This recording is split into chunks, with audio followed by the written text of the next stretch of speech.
Hello,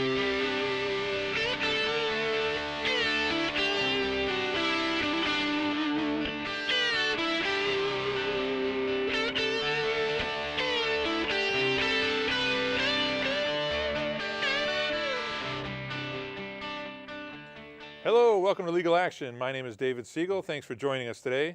We're going to be talking about divorce and family law to start off this segment. And my co-host, welcome in Jesse Barrientos. Jesse, how are you, sir? Hey, very good, Dave. How about yourself? Oh, doing well. Well, you know what? It's the time of the year, believe it or not, things are starting to bubble a little bit. They are. With divorce and family law.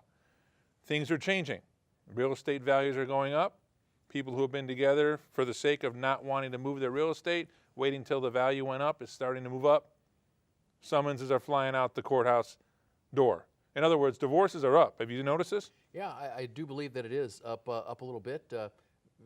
Probably has something to do with that. I don't know if it has anything to do with getting things done by the end of the year. Yeah. Now, it's nothing to get excited about. Obviously, we don't encourage this kind of thing. Right. You and me both speak about working things out to the best you can and trying to find help. But sometimes a marriage is broken down to the point where it cannot be repaired, and in some cases should not be repaired if there's domestic abuse and violence and things of that nature. So we have this reality that couples don't last, 55%, I think, nationally in the country. That's about right. And we have a system set up throughout Illinois, the court system, that tries to do right by the parties and the family. And unfortunately, as one of my old associates used to tell me, the civic system is not set up to adequately solve the problem of divorce and family law, but it's the only system we have. So let's dive right into it. How does someone initiate a dissolution action through you? Well, the first thing, obviously, that happens is they come in. We go through their particular situation because each situation is different. There are a lot of things that happen that are similar, the process and everything else, but depending upon the specifics, you may go in one direction or another. But it starts by drafting and filing what they call a petition for dissolution of marriage. And that gets filed with the court, a summons gets issued, and then served either by the county sheriff or by a special process server, or you can have somebody else appointed as a special process server. It depends on where you're at. I believe in Cook County, the statute says since there's more than, I think, 2 million people, that you have to have the sheriff try first. And in counties that have less than 2 million, you can have a licensed private detective agency without getting a specific order that lists a process server. If you want an individual who's not a licensed private eye, then you'd have to get your order. And then Now, this is a sensitive time, this service of process. That's Right. when the respondent, the person being sued, first becomes aware of the case. Now, if you got a couple that's still living together and the process server comes to the door to serve one of the parties, you could have an incident right there based on this filing.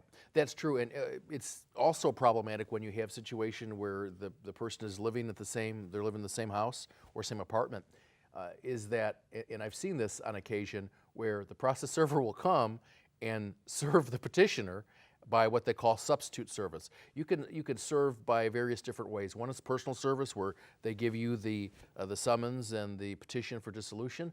Another is substitute, where they can serve anybody that is 13 years of age or older. And then they also have to send a hard copy via mail to you as well. Or you could serve by publication. There are other ramifications with respect to that. But when you have a substitute service situation, and again, if it's the petitioner who's been served, there's been some instances where the petitioner doesn't say anything and doesn't let the respondent, the other spouse, know that they've been served. And so then time goes on, and then they get a default judgment, and that gets a little hairy. I really try to stay away. Really try to either make sure that the respondent gets served himself, or that he gets served at work or something. I hate to do that at work, but this way it gets rid of all the problems. To give a real life example here, we have a case pending right now, names to be silent on, but the respondent, the husband, was served at his place of employment. Now the couple is still living together. Well, the husband got served, and he hasn't said a word to the spouse. They're living together now. that he was served. His demeanor hasn't changed. He's the same guy in the house. He's really playing coy. But as you know, and you're going to advise everybody right now, that person has 30 days from the date in which he or she is served to file an appearance with the clerk of the court, or they can be held in default, right? Is that the next step? That is an appearance and an answer to the petition for dissolution, or Well, definitely an or appearance. respond. Definitely an appearance, and there's going to generally be a fee. If it's a situation where you can pass the threshold and do what they call a pauper's petition, I think it's a 298. 298 petition where they waive the fee. It depends on which county you're at. Yeah, don't plan on getting the Some fees waived. some counties are better. Well, it just depends on your financial situation. If you own a house and there's equity, probably not. But at least that's available, and that's the first thing. The first thing you need to do is to really talk to somebody who does domestic relation. You need a domestic relations attorney, somebody who has done that for a long time and who is aware of the ramifications and the laws. And it's really nice to have somebody who is aware and familiar with the judges in the specific Okay, county. so don't that go to you're a guy who did the real estate closing on the house, or the guy who handled your son's traffic ticket or criminal case. You want someone who's experienced in divorce and family law. Right. If and there are people who do general practice and who do a large volume of domestic relation too. I mean, that's okay. But again, you want to make sure that they're doing more than a couple cases a year, that they're familiar with that. And again, the clock starts ticking. I get so many people that give me a holler and give me a call, want to set up an appointment. When were you served? Almost 30 days ago. And it's really difficult because, ignoring it is not going to make it go away. You have to deal with it. You have to face it head on. And again, as you said, you got to file your appearance, and then you have to respond to it, whether or not that's an answer to the specific allegations. And it's got to be tit for tat. Paragraph 1, admit or deny, or kind of plead lack of knowledge and say, hey, listen, you know what, I can't admit it or deny it, I don't have enough information, so I can't do either. Because it's very important, the rules say that if you don't do that for each and every one, all right, anything that's not specifically denied is admitted, any allegation. Now, you could also file what they call a motion to dismiss if the petition for dissolution of marriage doesn't have the proper allegations as required by statute. Aren't you really prolonging the inevitable? You are. Don't you want to get involved in the case and, You do. and get it to a point where we can start resolving some of these issues? And I want to talk about that too. This is a court of equity, and the court is going to try and do equity, correct? That's right. They're going to try to divide the pie, and they're going to look at all of the assets, and they're going to look at the liabilities, and that's just with respect to those kind of things, not even talking about custody. And then they're going to make a decision. Okay. After trial, of course. I mean, we're just, that's just a really abbreviated version of what's going to happen. All right, let's talk about the property. Let's take a couple that owns a house together. They have a couple cars. They each have a retirement account, some savings accounts, a checking account. What's going to happen vis-a-vis the property? Well, it really depends. Generally, any property that's acquired during the course of the marriage is marital property. And any debt that's acquired during the course of the marriage is marital debt. There are some exceptions. One exception would be, for example, an inheritance. Let's say, for example, that the husband inherited $1 million from Uncle Charlie, and that went into a separate account, didn't put his wife's name on it, just left it there. That typically is going to be his non-marital property. However, the court takes into consideration the value of your non-marital estate. You need to think of it like an estate. Marital estate, okay, everything you got during the course of the marriage. And then non-marital, okay, everything I had before the marriage, or like the inheritance or gift or something like that. And the court is going to take that in consideration. And so let's say our marital estate in this situation is worth, a couple $100,000. Maybe that's the house, a little bit of equity, bank account, retirement, whatever. And, this guy's got $1 million. Well, probably the other spouse is going to get the lion's share of the marital estate because, again, as you say, they're trying to equal things out. There's some new activity going on at the congressional level. I don't know if you're aware of it yet, but supposedly they're trying to work something where property will be de facto 50-50 to try and get that division of property equalized so it's out of the framework, it's out of the equation with regard to a dissolution action. not talking about maintenance or child support, but just the actual division of property, instead of fighting over a percentage there, they want to have a de facto 50-50, and that's what the legislature's working on. This is what I'm hearing. Well, I really haven't heard that, but I have to tell you that I disagree because it's not, nothing is 50-50. Every relationship, you have a relationship with your spouse, okay, it's not 50-50. One day it's 60-40, one day it's 70-30, one day it's 90-10, and it goes back and forth because that's how life is, that's how a relationship is. Maybe in terms of who's doing what, but if you're acquiring something as a partnership, that partnership could be deemed 50-50, despite the fact that one partner is doing something and another partner is doing another. I mean, you know, from businesses, partnerships, no two people are doing equal jobs in the partnership, but they have a 50% stake, don't Well, they? that's different, and a partnership is like a marriage, but this is under the Illinois Marriage and Dissolution of Marriage Act, and I don't think that it's fair because, you know, what happens if you have a spouse who really stood home and raised the kids and is older and maybe is not going to be able to go back into the workforce? Sure, you have maintenance and things to take care of that, but okay, you know, maybe that person, to make it equitable, needs a larger share of the property. Again, that's the way it's always Well, been. we're going to have to disagree on this one Yeah. because I don't think that spouse is entitled to more than 50% or less than 50%.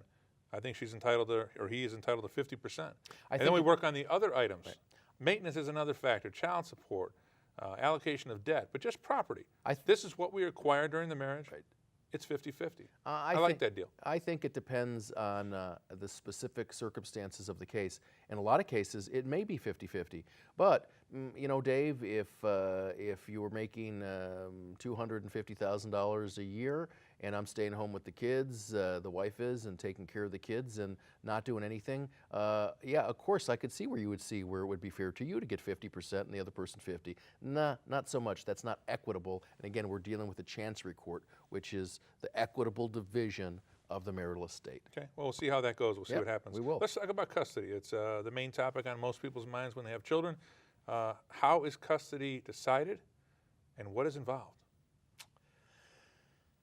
It's a lot of heartache, a lot of emotional distress, really, for the parties, for the attorneys, for the judge, but especially for the children. Because I don't care how young your children are, they know what's going on. In fact, all of the counties really have a requirement that people have to take a parenting class, and essentially, it's really how to deal with the children and the effect that a divorce has on them.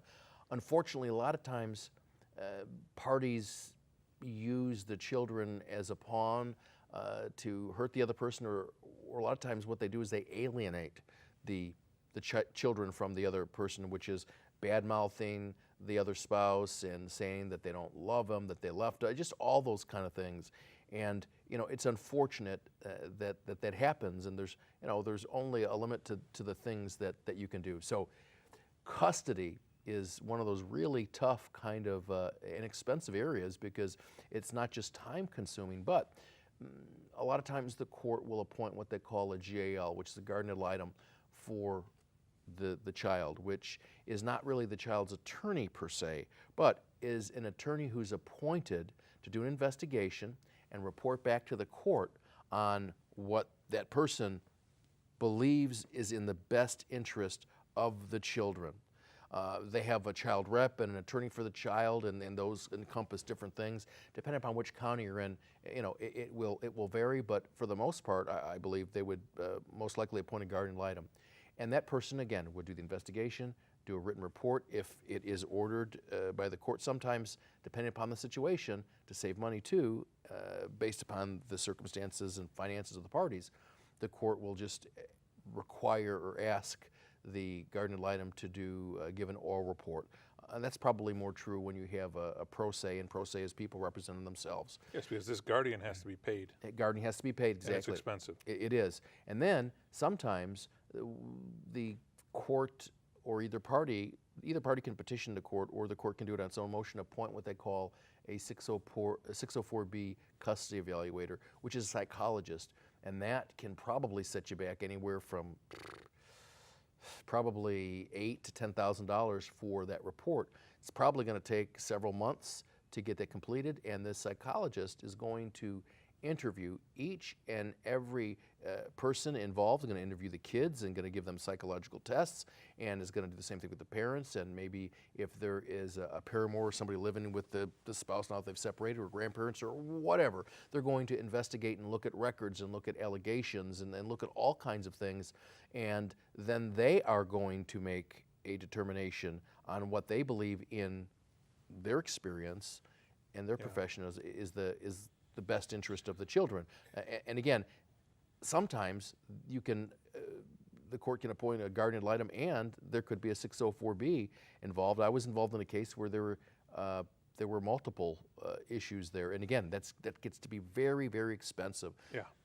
Let's talk about the misconception out there, particularly with men who feel that if they don't have physical custody, that they won't have a say in the child's life.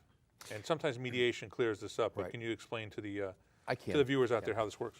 I'm actually a mediator in DuPage in a GAL as well. And so essentially there's a couple different types of custody when you look at it. There's essentially, when you boil it down to it, there's sole custody and there's joint custody. There are variations on joint custody. Sole custody means that the non-residential parent, the parent who does not have physical possession of the kids most of the time, does not have a say-so in the upbringing of the children in just 3 areas, and that relates to education, medical, right, and religion. Okay. Just those 3 areas. Just those 3. Just those 3 areas. Now, joint custody is kind of the opposite. It means that the non-custodial parent has a say-so in those things.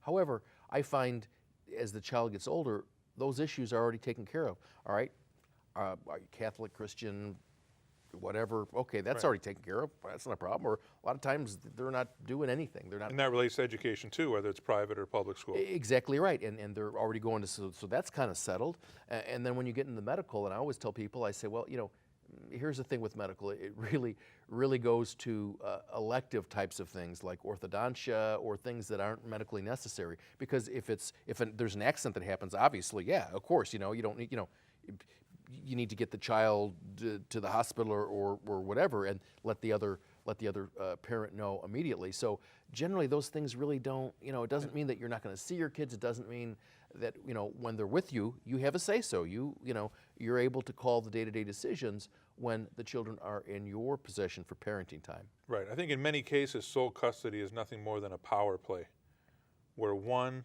parent is trying to run roughshod over the other just to dominate, take control, and say, I got sole custody, you don't have a say. But in reality, what you just said is true. There is almost a say, or at least an understanding of this is how things are going to be. Right.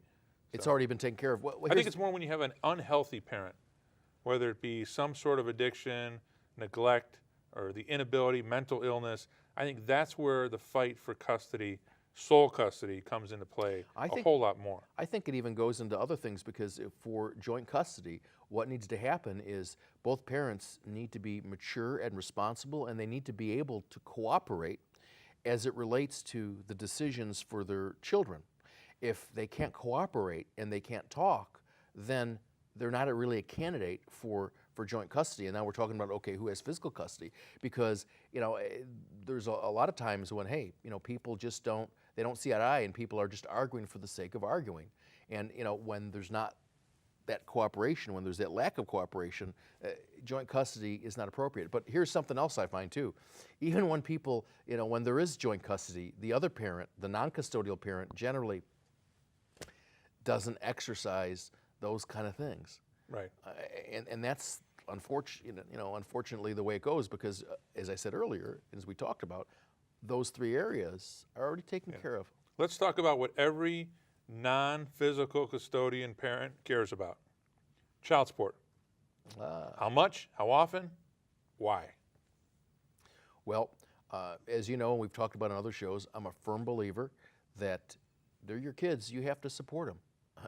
I've even had people that have come to me, and there's no order in place or anything else, and they've separated. Maybe there's not even a case filed. Oh, do I have to pay child support and everything? I said, well, you know, legally there's no order, but you know what? Those are your children, and you made them, and you need to take care of them. Okay, it's not fair to put all that on the other spouse. Okay, I don't care what you think about her or him. You don't like them. Their feet smell. They're just horrible people. Doesn't matter. You need to support their kids. And unfortunately, this is where the problem comes in. There's no accounting for child support. Right. So The people money get- doesn't get paid to the child. It Well, gets paid to the custodial to the parent. custodial parent, and they could do with that money whatever, because people have a problem. Oh, listen, you know, she's got a new Prada purse or whatever, and that's the child support money. There's no accounting for it. Child support is intended for things: a roof over the child's head, groceries, utilities, all of those things. Not only that, she could be buying Happy Meals for the kid and taking the additional funds and going out with her girlfriends She could on exactly the right. nightlife. Right. And That's there's true nothing too. you can do about it. Nothing you could do about it. That's the way that it goes. And typically, what happens is, and both parties are required to contribute to the care and upbringing of their child. And so it depends upon, if you have one child, the statutory guideline is 20% of your net. 2 children, 28, 3, 32, and it's progressive. But And net you can't income, fool with that. You can't downsize your position. You can't quit your job. You can't take a $100,000 career job and start working as a delivery person for furniture. Well, sure you can. Well, you're going to get caught. You're going to get slapped, because if the court, let's just take a situation where somebody has one child, it's 20%, to make it easy, and let's just suppose that, I guess that their net annual income is $100,000. So that's kind of easy. So what does that mean? Child support is a year.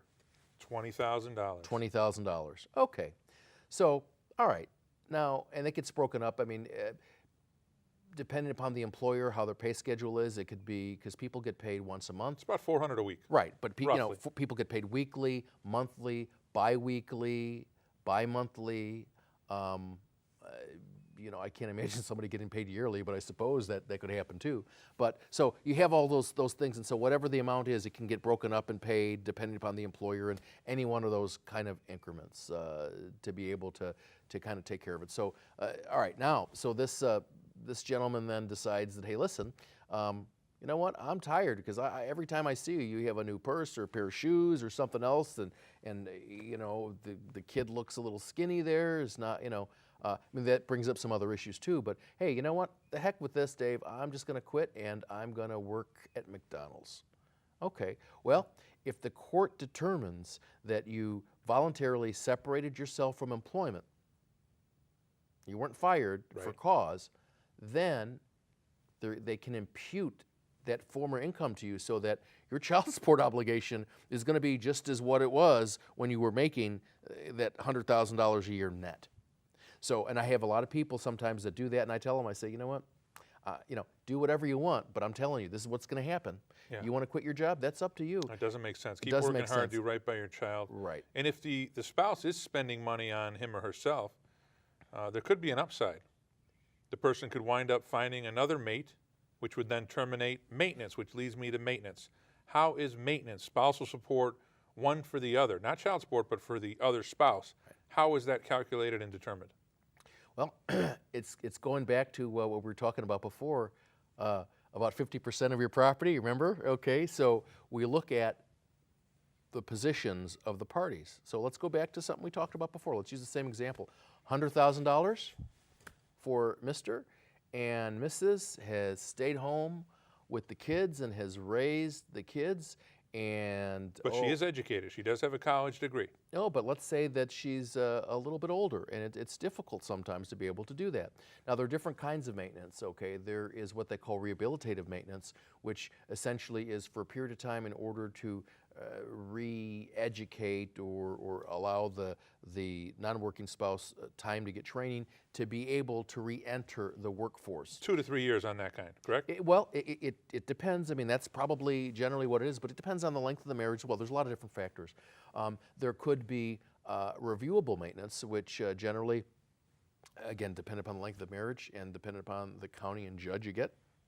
Let's say 10-year marriage, could be 3 years, could be 4 years, could be 2 years. Problem is you're going back into court to have that reviewed and to have another judge decide on it, or the same judge. No, I like maintenance and gross. Talk about that one if you would. well, we will, but let's talk about one more thing first, and we'll build up to that. The other one is permanent maintenance, and that's a situation. I've had a couple things from time to time here where the folks are older, one of the spouses that's going to be receiving the maintenance is disabled and can't work, and so it's going to be permanent maintenance. And they're going to equalize what the income is pretty much until that person passes away or gets married, or until the payor passes away, or until his situation changes, something like that. And then maintenance and gross. Maintenance and gross is a specific dollar amount that's paid over time, so in installments. So let's just say maintenance and gross of, $120,000, payable in 12 installments. So what's that, Dave? 10,000 each. 10,000 each. So every month, 10,000 bucks. That's good and that's bad. And again, you could use whatever figures you want. You can prepay that though. You could prepay that, but you could use whatever figures and make it less or more, or expand it instead of over 1 year, 2 years, whatever. I mean, it just the concept is the same. The problem with maintenance and gross, well, the benefit is that that's it. There's no coming back into court. There's a light at the end of the tunnel. After that last payment is made, you're done. Is it subject to statutory events? You know what? It is. It is. It is. So it's not truly non-modifiable. Well, no. However, here's the problem with that, though. Barring that, and we'll talk about those triggering events, barring that, the problem is going to be this, all right? If something happens to my job and I get fired, and then I'm actually truly working at McDonald's, not because I quit, but because I got fired and I'm stuck. That's the amount I got to pay. Too bad, so sad.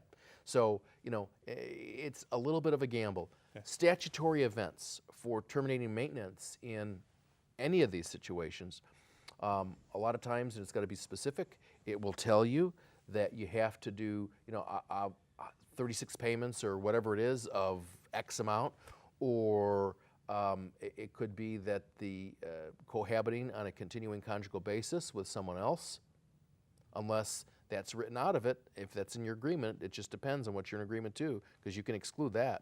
Mm-hmm.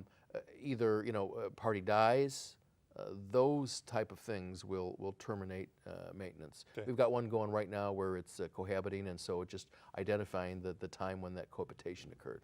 Okay. There's also plenty of cases where someone specifically will not move in with someone that they have a relationship with, just to avoid that appearance. Absolutely.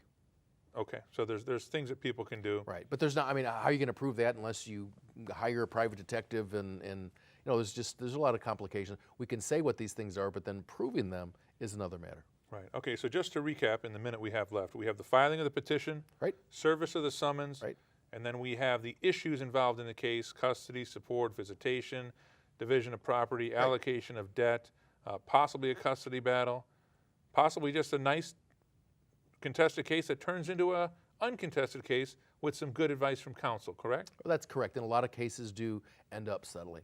That's it in a nutshell, really. Okay, so your recommendation would be what to do first? Make an appointment, speak with an attorney? Exactly, speak with a domestic relations attorney. And it's okay if they do other stuff, but as long as they're cognizant and they've been practicing in that area for a while, you want to make sure that you have somebody who knows what they're doing, and it doesn't hurt to have somebody who's familiar with the judges in the particular county that you're at. And also do some research, right? Go online. Absolutely. Read a little bit about the statute, get familiar with the situation, so when you're talking to that attorney, you have some knowledge on that. Yep. All right, Jesse, thanks for joining me today. Dave. You've been watching Divorce and Family Law. This is Legal Action. We'll see you next time. Take care.